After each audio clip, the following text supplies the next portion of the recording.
안녕하십니까. 미학으로 보는 세상 이야기 11강 1차 수업을 진행하겠습니다.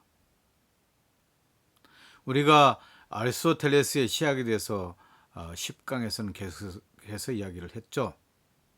그리고 시학의 마지막 부분을 좀 더 여러분과 함께 이야기를 나눈 다음에 그 다음에 또 연극이란 무엇이고 연기란 무엇인가에 대해서 알아보도록 합시다. 실제 연극 배우가 된다는 것은 연기를 잘해야 되겠죠. 그래서 연기를 잘하기 위해서 어떤 자세를 취해야 되고 또 대본을 어떤 식으로 해야 되고 대사는 어때야 되는지 등등을 여러분과 함께 이야기를 나누고자 합니다. 우리가 아리스토텔레스는 시학의 중심 내용을 행동에 두고 있었죠. 그리고 행동도 또 중요하지만 플롯이라는 게 중요하다고 이야기를 했었죠. 사건의 배열을 통해서 이야기를 흥미롭고 진지하게 펼쳐 나가야 된다고 이야기를 하고 있습니다. 또 그리고 아리스토텔레스는 인물의 성격에 관해서도 이야기를 합니다. 자, 그러면 인물의 성격에 대해서 한번 우리 알아보도록 할까요? 인물의 성격에 관해서는 네 가지 목표로 해야 된다고 이야기하고 있습니다. 첫째, 인물들은 선해야 한다. 인물들이 선하지 않고 고귀하지 않고 어떤 좋은 점이 없다면 관객들은 빠져들 수가 없습니다. 그렇기 때문에 인물들은 선해야 된다는 성격을 가지고 있어야 된다는 겁니다. 그리고 어떤 말이나 행동이 그 사람의 결심을 드러낼 때 그것이 바로 성격입니다. 성격에 따라서 말과 행동이 달라질 수 있겠죠. 이런 결심을 드러낼 때 훌륭하면 성격이 좋다고 할 수 있습니다. 어떤 도둑질을 한다면 이 사람의 성격이 좋다고 볼 수는 없겠죠. 그렇지만 이렇게 코로나 시대 때 남을 위해서 봉사를 하겠다고 발벗고 뛰는 사람은 성격이 좋다고 볼 수도 있겠죠. 첫째 인물은 선해야 한다고 이야기하고 있죠. 둘째로 인물은 적합성이 있어야 된다고 합니다. 군인은 군인다워야 되고 신하는 신하다워야 되고 또 임금은 임금다워야 되고 그런 왕들은 왕다워야 된다는 것이 알 수가 있겠죠. 또 의사는 의사다워야 되고 교수는 교수다워야 된다는 등등의 것들이 적합성과 연결되어 있습니다. 또 셋째 인물은 사실적이어야 합니다. 사실적이지 않으면 우리가 관객들이 거기에 감정이입될 수도 없고 빠져들 수도 없게 됩니다. 넷째 인물은 일관성이 있어야 됩니다. 꾸준히 한 성격으로서 가야 된다는 것을 표현하고 있죠. 그래서 플롯 구성과 마찬가지로 인물 묘사에서도 시인은 언제나 필연성과 개연성을 추구해야 합니다. 필연성은 반드시 뭔가 이루어져야 된다는 이야기고 개연성은 그럴싸함, 사실과 비슷하다고 생각하시면 되겠죠. 그래서 한 특정의 인물을 필연성 또는 개연성의 법칙에 따라 특정의 말이나 행동을 해야 한다는 겁니다. 그리고 사건도 필연적이고 개연적인 시퀀스에 의해 인물과 부합해야 합니다. 사건들도 그럴싸해야 되겠죠. 그리고 또 원인과 결과가 따라서 그렇게 이루어져야 된다고 보시면 되겠죠. 모든 비극은 두 부분으로 나뉘고 있습니다. 얽힘과 풀림 혹은 대단원이 그것입니다. 줄거리 밖에서 일어난 사건들은 주요 줄거리의 부분과 연결되어 줄거리를 복잡하게 꼬이게 하고 있습니다. 그 나머지는 풀림이 있어야 됩니다. 그래서 한번 갈등이 있어서 꼬이게 되면 그것을 풀어줘야 되겠죠. 이렇게 갈등과 풀림, 얽힘과 풀림의 과정을 통해서 사건들이 진행해 나가고 풀려야 된다는 것을 보이고 있죠. 자, 얽힘이라 하면 줄거리에 처음부터 행복이나 불행으로 전환이 일어나기 직전까지의 모든 일을 말하면 풀림이라는 것은 전환의 시작부터 끝까지를 말합니다. 어쨌든 인간이 이렇게 불행으로 빠질 수도 있고 그런 등등의 얽힘의 과정이 있겠죠. 우리 인생사도 마찬가지죠. 얽힘의 과정이 있으면 풀림의 과정이 있겠죠. 그래서 얽힘과 풀림이 연속되는 게 바로 줄거리의 모습 줄거리의 하나의 모습이라고 보시면 되겠죠. 자, 지금까지 어쨌든 우리가 아리스토텔레스의 시학을 지금까지 살펴봤습니다. 그래서 아리스토텔레스 시학은 많은 키워드를 말하자면 행동, 카타르시스, 연민과 어쨌든 두려움과 연민, 또 선한 캐릭터, 비극이 무엇인가 등등에 대해서 이야기를 했었죠. 여기까지 시학의 중심 내용들을 여러분과 함께 읽어봤습니다. 좀 어렵긴 하죠. 자, 그렇다면 제가 지금 액트 소극장에서 연기를 배우고 있습니다. 연기 연습을 하고 있다고 보시면 되겠죠. 거기에 어떤 우리 선생님인 이성규 선생님의 연기론에 대해서 제가 여러분과 함께 나누고자 합니다. 연기라는 것은 어떤 고급스럽고 이렇게 번들어한 것만은 아닙니다. 연기를 하기 위해서는 원시적인 인간의 감정이 표현되어야 된다고 볼 수가 있겠죠. 투박하고 촌스럽고 쌍스럽고 불쌍하고 가련하고 이런 류의 감각이 살아나며 또 과감하게 표현되어야 합니다. 그런 것들이 연극의 본질이 아닐까요? 추하고 악마 같고 음흉하고 병신 같은 연기를 해야 된다는 것입니다. 그게 바로 연기의 어떤 꽃이라고 보시면 되겠죠. 자, 우리가 대본을 먼저 딱 받아들이게 됩니다. 대본을 받아들이게 되면 우리가 보통 하는 것이 먼저 무엇을 하죠? 대본을 무조건 외우게 됩니다. 그렇게 되면 습관화돼서 살아있는 말이 될 수가 없습니다. 연기자라는 것은 대본을 연기하는 것이 아니라 대본을 살아 움직이게 하는 상상력으로 재창조하는 것입니다. 그래서 대본을 현실화하기 위해 분석하고 인물을 그리고 그 인물로서 상황과 관계와 갈등을 느끼고 동기와 목적을 가져야 스스로 움직여지는 것입니다. 어떤 대본에 나온 것을 본인이 성격화를 거치고 동기와 목적을 가질 때만이 그 역의 역할을 잘 진행할 수 있게 될 겁니다. 이런 준비 작업도 없이 대본을 연기하려 든다면 말이 안 되는 것입니다. 그래서 먼저 대본을 살아 움직이게 하기 위해서는 상상력으로 인물을 캐릭터화하고 그리고 그 인물이 가지고 있는 상황과 갈등을 느끼고 그들의 동기와 목적을 가지고 나서 움직여야 되는 겁니다.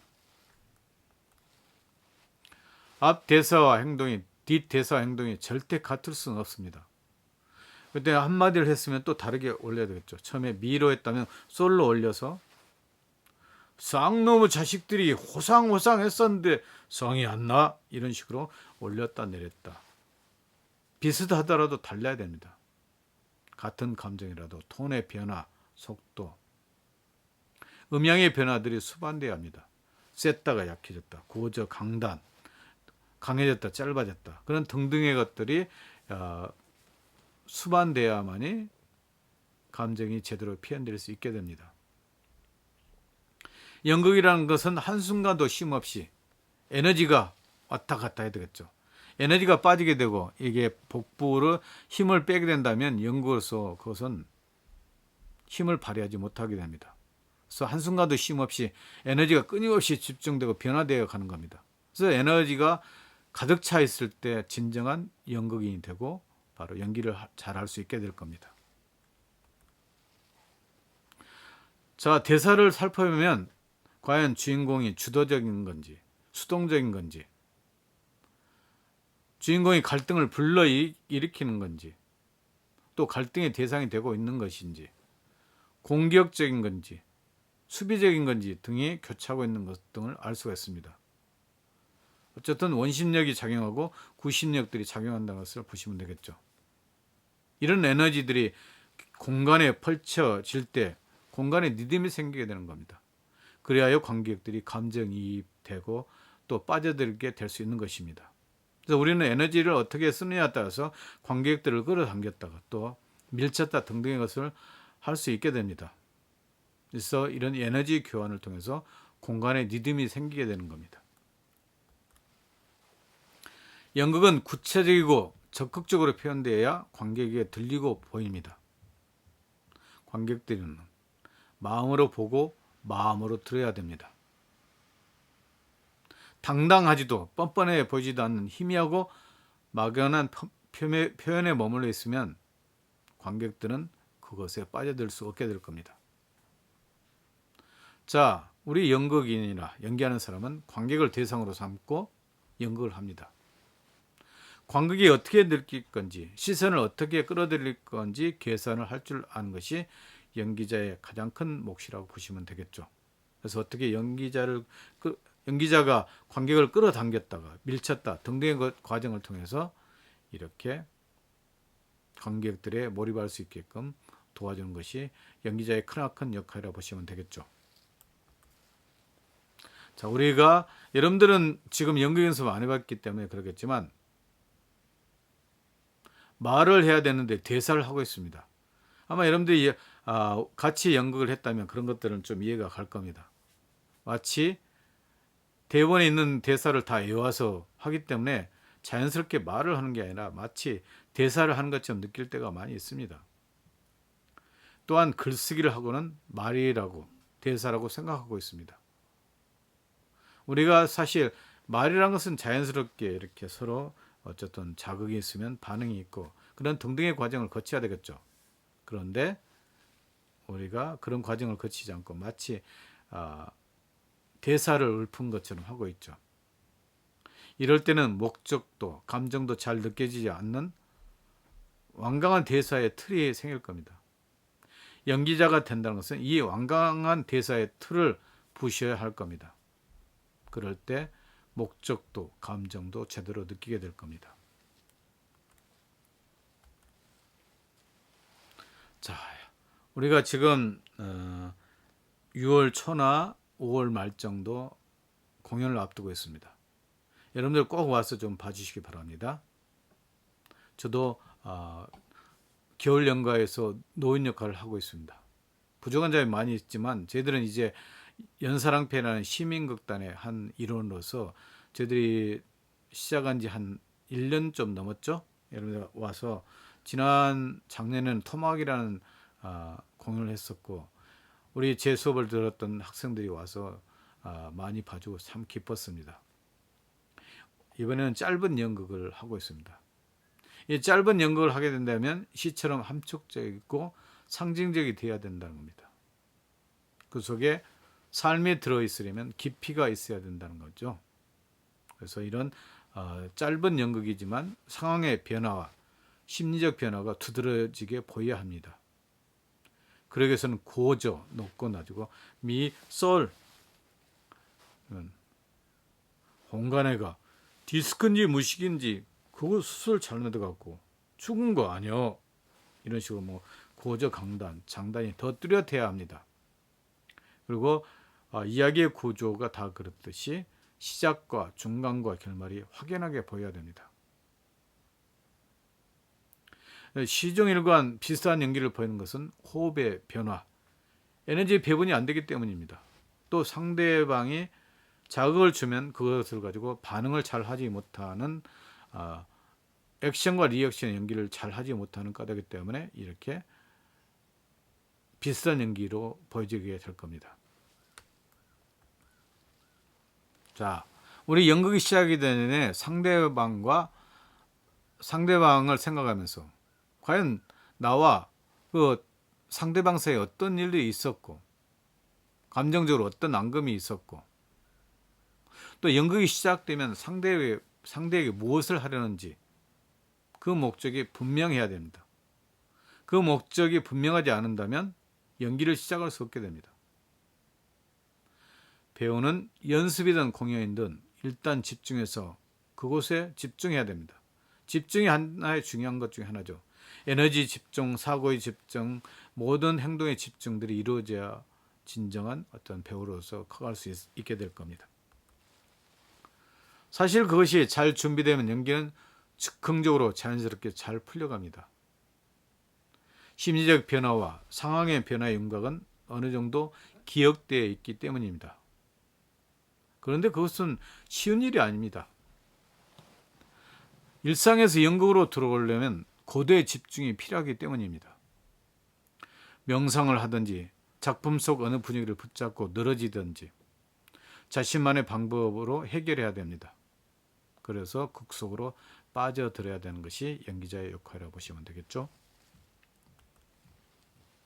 긴장과 집중은 다릅니다. 긴장은 몸과 마음이 굳어져 있다는 것이고, 집중은 유연한 몸에 마음이 갈 곳에 정확히 가 있다는 의미입니다. 우리가 물처럼 이렇게 어디든지 스며들 수 있는 것이 바로 집중한다는 마음이라 보시면 되겠죠. 긴장되면 몸이 딱딱해서 도저히 자연스럽지 못할 겁니다. 그렇기 때문에 연기자들은 대사의 의미와 느낌, 기본 동작을 익힌 후 스스로의 집중력으로 상상의 무대에 현실적으로 존재해야 합니다. 무대라는 게 상상의 무대죠. 우리가 실제로 있는 인물이 아니라 대본 안에 있는 가공의 인물을 실제화시키는 활동 작업이기 때문에 그게 더 집중력이 필요하고, 또 현실적으로 상상을 통해서 그 무대에 존재해야 된다는 겁니다. 자, 릴렉스된 몸으로 일상을 떨친 열린 마음으로 주어진 극적 현실에 빠져들어야 됩니다. 이것은 드라마이지 현실이 아니죠. 일상생활과 다른 연극적인 언어로 연극적인 사실을 표현하면서 인생을 표현하고 있죠.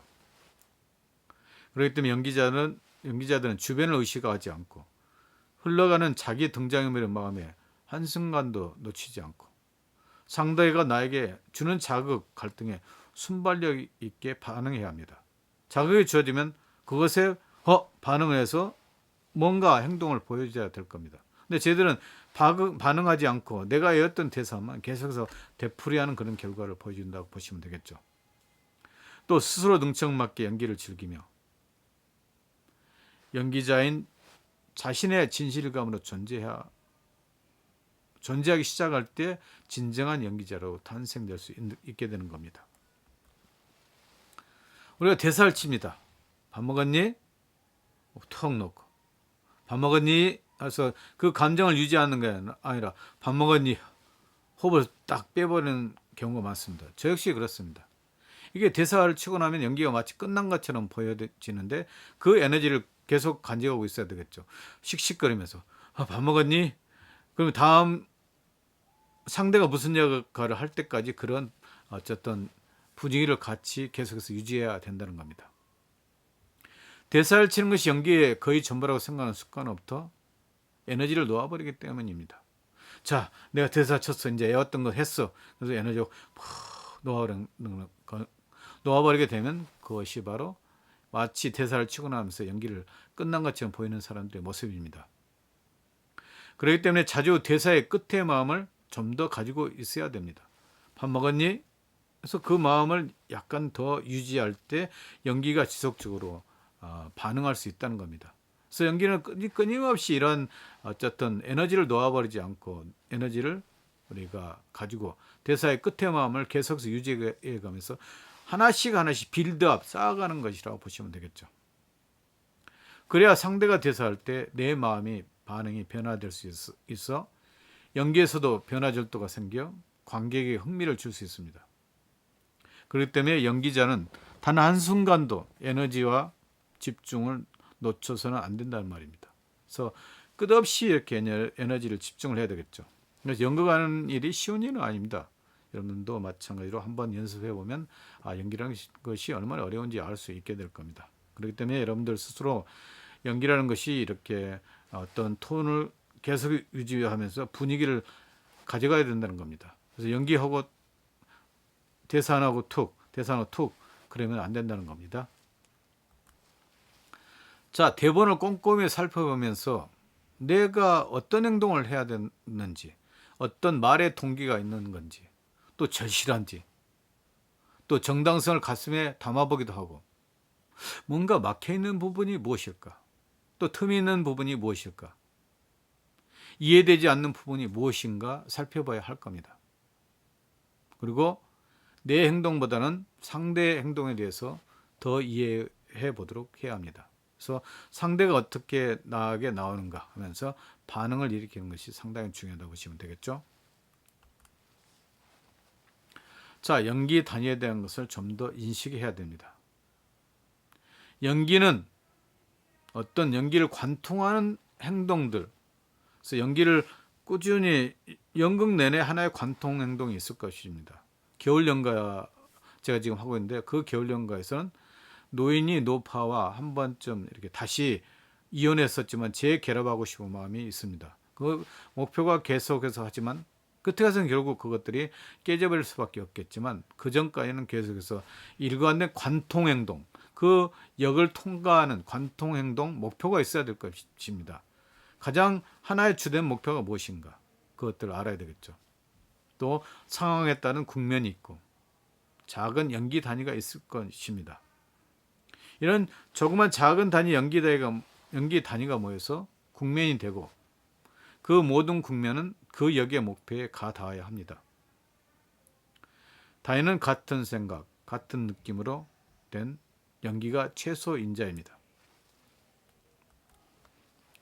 단위는 연속되는 느낌의 상승이 있어야 하고 그 상승이 어떤 자극을 새롭게 받아 변하는 것입니다. 그렇기 때문에 계속해서 말씀드리듯이 대사만 던져놓고 따다다다다 허리는 괴하냐? 허리는 괴하냐? 아니 허리는 괴하냐? 이렇게 대사만 던지고 감정과 호흡을 놓아버리면 지금까지 쌓아온 어떤 빌드업된 연기가 사라져버릴 수 있게 됩니다. 그렇기 때문에 연기할 때는 이렇게 연속된 집중력이 요구되는 이유이기도 합니다. 네, 여러분들이 연극을 하게 된다면 집중해야 되고 끝에 말들을 조금씩 올려주면서 어떤 그 감정을 계속해서 유지해 나가야 된다는 겁니다. 이게 하루아침에 되는 건 아닙니다. 저도 1년을 넘게 했는데 계속해서 지금도 마찬가지입니다. 대사하고 놓고 에너지 빠지고 그렇기 때문에 선생님한테 연출자 선생님한테 계속해서 꾸중을 듣고 있게 되는 거죠. 자, 상대의 대사 행동을 짐작하지 못한 이에 공격 낸지 자극을 생각하여 마치 대사를 요구했지만 그 상대방이 하는 대사가 마치 처음인 것처럼 느끼고 적극적으로 반응을 해야 되겠죠. 그래서 그 상대방이 공격을 해오면 나가 받고 그 감정으로 자기 자신의 대사를 표현하는 게 필요하겠죠. 그리고 그 리액션을 놀람의 느낌으로 호흡으로 표현해야 됩니다. 호흡이 올라와서 그 감정으로 표현을 해야 되겠죠. 상대방이 때리려 하는데 그 감정도 느끼지 않고 표현을 한다면 호흡을 제대로 표현할 수 있다고 보는 건 아닙니다. 그리고 내 감정, 호흡이 움직이는 형태로 상상하여 그 리듬을 먼저 익히고 그 뒤에 그 호흡에 대사를 얹어서 말해보는 습관이 있어야 됩니다. 긴장의 관계, 무대와 배우 사이에 긴장이 조성됩니다.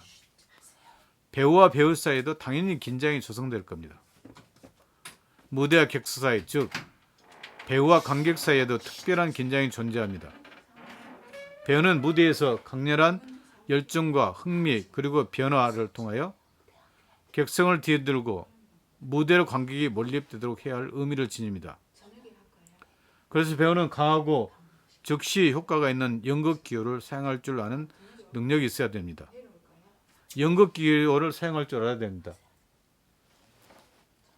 그래서 무대로 관객이 몰입되도록 하기 위해서는 배우들이 연극 기호를 사용할 줄 아는 능력이 있어야 된다는 겁니다. 자, 연습 중에 배우의 마음속에 어떤 생각과 느낌을 갖고 있으며 그 마음과 생각이 어떻게 움직이고 있는가를 보고 있으면 대부분 우리는 공백 상태에 있는 것을 느낍니다. 그래서 이건 억지로 흉내내는 것이 아닌가. 그래서 관계 속에서 두 사람이 생각하고 추구하는 것이 다르기 때문에 갈등이 생기고 그 갈등 때문에 리액션이 생기는 것입니다. 드라마는 계속 이야기했었죠. 갈등이라고. 그래서 서로 상대방과 이렇게 추구하는 것이 다르기 때문에 갈등이 생길 수 있다는 겁니다. 그래서 연기를 할 때 이렇게 리액션에 특히 초점을 맞춰야 된다는 겁니다. 그래서 자기의 생각과 마음이 자기 행동을 하게 만드는 것이 아닌가. 관객도 그 사람의 생각과 마음을 읽고 있는데 배우가 마음속에서 생성되고 변화되지 않는다면 연극 속에서 관객들이 무슨 긴장과 흥미를 느끼겠습니까? 그래서 마음 안으로서 생성 변화되어야 된다는 것을 이야기를 하고 있습니다. 그래서 오늘 또 어쨌든 아리스토텔레스 시학에 대해서 내용도 이야기를 했고 연기란 무엇인가에 대해서 계속해서 이야기를 하고 있습니다. 이번 세션은 이렇게 끝나고 또 계속해서 연기란 무엇인가에 대해서 알아볼까 합니다.